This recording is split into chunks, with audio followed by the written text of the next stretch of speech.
राष्ट्रगीत वंदे मातरम 150 साल पूरे कर चुका है। इस गीत ने स्वतंत्रता संग्राम में लोगों को एकजुट करने और देशभक्ति की भावना जगाने में बड़ी भूमिका निभाई है। आइए जानते हैं इसकी रोचक यात्रा के बारे में। 7 नवंबर 1875 को अक्षय नवमी के शुभ अवसर पर बंकिम चंद्र चटर्जी ने वंदे मातरम की रचना की थी। सबसे पहले इसे उनकी संपादित पत्रिका वक्त दर्शन में प्रकाशित किया गया। उस समय इस गीत पर ज्यादा ध्यान नहीं गया। यह एक अनोखी रचना थी क्योंकि इससे पहले 2 छंद संस्कृत में जबकि बाकी बांग्ला में लिखे हुए थे। 7 साल बाद 1882 में बंकिम चंद्र ने इसे अपने उपन्यास आनंद मठ में शामिल किया। यह उपन्यास 18वीं शताब्दी के सन्यासी विद्रोह पर आधारित है। उस दौर में बंगाल भयंकर अकाल से गुजर रहा था। अंग्रेजों और स्थानीय शासकों के शोषण से तंग आकर सन्यासियों ने हथियार उठाए। सन्यासी देश की धरती को मां मानते थे और उनका नारा था वंदे मातरम। उपन्यास में इस गीत ने विद्रोह की भावना को और मजबूत किया, जिससे यह बहुत लोकप्रिय हो गया। 1896 में भारतीय राष्ट्रीय कांग्रेस के कलकत्ता अधिवेशन में रविन्द्रनाथ टैगोर ने इसे पहली बार सार्वजनिक रूप से गाया। इसके बाद यह गीत स्वतंत्रता आंदोलन का प्रमुख नारा बन गया। इसी संदर्भ में आज संसद के शीतकालीन सत्र के 8वें दिन राष्ट्रगीत वंदे मातरम के 150 वर्ष पूरे होने पर विस्तार से चर्चा चल रही है। लोकसभा में वंदे मातरम पर चर्चा के लिए 10 घंटे का समय तय किया गया।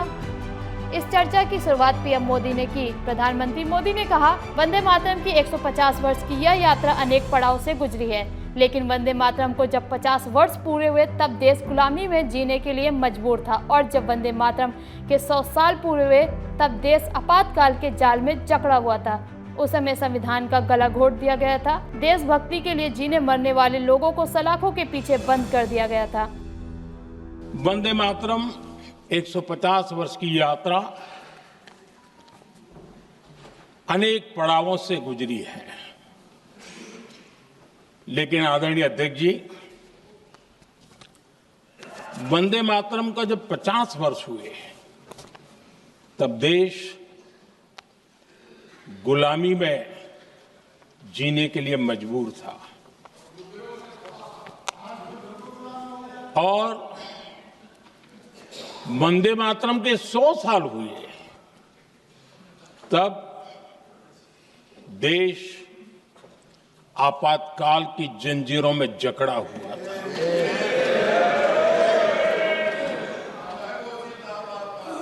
जब वंदे मातरम 100 साल के अत्यंत उत्तम पर्व था, तब भारत के संविधान का गला घोंट दिया गया था।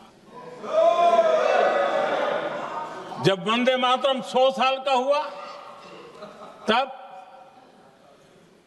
देशभक्ति के लिए जीने मरने वाले लोगों को जेल के सलाखों के पीछे बंद कर दिया गया था। जिस वंदे मातरम के गीत ने देश को आजादी की ऊर्जा दी थी, उसके जब 100 साल हुए तो दुर्भाग्य से एक काला कालखंड हमारे इतिहास में उजागर हो गया।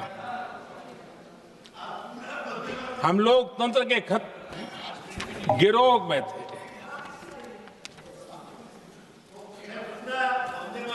आदरणीय अध्यक्ष जी, 150 वर्ष उस महान अध्याय को, उस गौरव को पुनः स्थापित करने का अवसर है, और मैं मानता हूं सदन ने भी और देश ने भी इस अवसर को जाने नहीं देना चाहिए। यही वंदे मातरम है जिसने 1947 में देश को आजादी दिलाई। स्वतंत्रता संग्राम का भावात्मक नेतृत्व इस वंदे मातरम के जयघोष में था। वंदे मातरम आज भी देशवासियों के दिलों में देशभक्ति और मातृभूमि के प्रति प्रेम और सम्मान सिखाता है।